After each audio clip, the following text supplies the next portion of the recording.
Rien ne semble freiner l'attrait de l'immobilier. Particuliers et investisseurs se ruent sur les logements, les bureaux, les commerces et autres biens professionnels, propulsant la pierre de record en record. La combinaison des taux d'intérêt bas et d'une certaine anxiété liée à leur future retraite encourage les Français, notamment les plus jeunes, à investir dans la pierre de plus en plus tôt pour se constituer un patrimoine.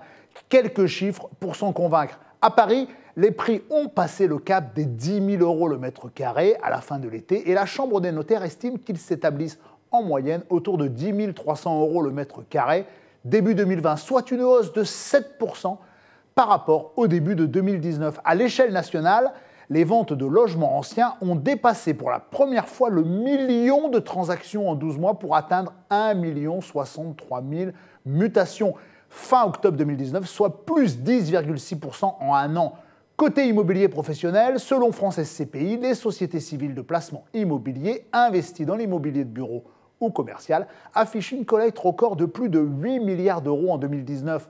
Facteur déclencheur de cette frénésie immobilière, les taux d'intérêt des crédits immobiliers qui ont battu eux aussi tous les records, mais à la baisse. Ainsi, selon l'Observatoire Crédit Logement CSA, le taux moyen hors assurance et toute durée d'emprunt confondue est descendu à 1,12% en novembre 2019. Certes, les indicateurs montrent que la hausse des prix tend à perdre de la vitesse, notamment à Paris. Fin décembre 2019, elle se limite à 5,7%, alors qu'à la même époque, en 2018, la hausse atteignait 6,6% en un an.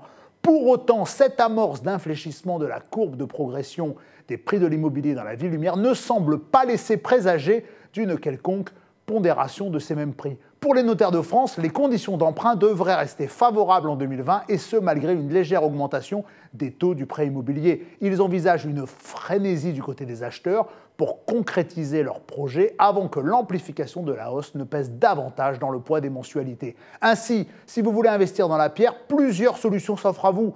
Vous pouvez évidemment acquérir votre résidence principale ou réaliser un investissement locatif. Cependant, pour profiter de la dynamique du marché immobilier, il existe également des solutions plus accessibles, comme la pierre papier, les fameuses SCPI, qui peuvent être détenues en direct ou au sein d'un contrat d'assurance vie.